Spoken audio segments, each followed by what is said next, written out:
Partie C. Existe-t-il un courant induit dans l'aspire? Interprété. Courant induit. Vous avez ici un oscilloscope. Un oscilloscope. L'oscilloscope branché dans la portion de ce circuit, c'est la portion, voilà ici, condensateur à l'intérieur de l'oscilloscope, circuit ouvert. On n'a pas un circuit fermé. Donc, pas de courant dans le circuit parce que l'oscilloscope constitue un circuit ouvert, ici ouvert. On n'a pas de courant dans ce circuit. Le courant, c'est le courant induit, c'est-à-dire à cause du phénomène d'induction. Le phénomène d'induction crée le phénomène d'induction électromagnétique.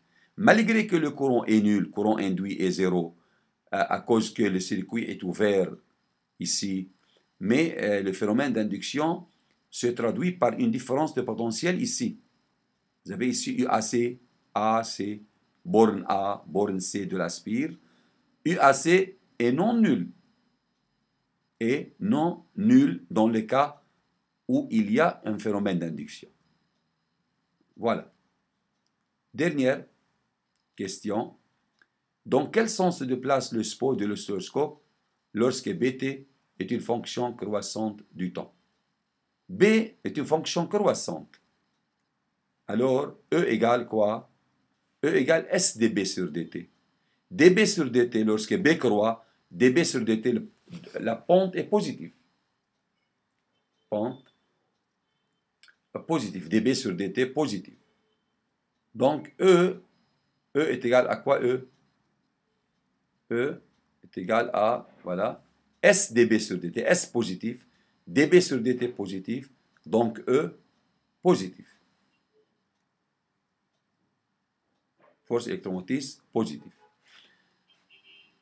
Pour savoir le sens de déplacement du spot lumineux sur l'écran de l'oscilloscope, c'est l'oscilloscope, voilà,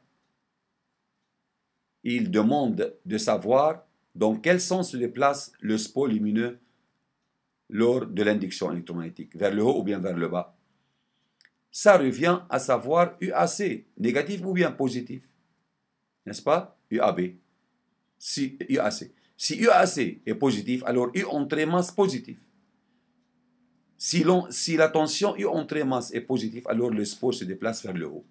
Si U entrée masse négative, le spot se déplace vers le bas. Donc ça revient à déterminer ou bien préciser le signe de UAC. UAC. Comment faire ça? Vous avez une connaissance dans le cours qui montre que lorsque la bobine est orientée de A vers B dans son intérieur, de A vers B, alors UAB égale RI moins E. UAB égale RI moins E. Voici ici, l'aspire joue le rôle de la bobine. La bobine est orientée de A vers C dans l'intérieur. Donc A, ici A. C au lieu de B ici. Au lieu d'écrire UAB, on écrit UAC. Donc, car l'aspire qui joue le rôle de la bobine, U est orienté de A vers C. Donc, UAC égale RI moins E. Comme ici, UAB égale RI moins E. UAC égale RI 0, parce qu'il n'y a pas de courant induit. Donc, il reste UAC égale moins E. Et puisque E est positif, nous avons dit ça, E positif, alors UAC négatif. UAC négatif, donc UYM, U entrée masse négative. Parce que la A est connectée à l'entrée et C à la masse. Donc U entrée masse négative. Lorsque U entrée masse est négative, alors le SPO se déplace vers le bas, au-dessous, c'est-à-dire du centre. Le SPO paraît ici, au-dessous du centre de l'écran. C'est donc l'exercice numéro 11.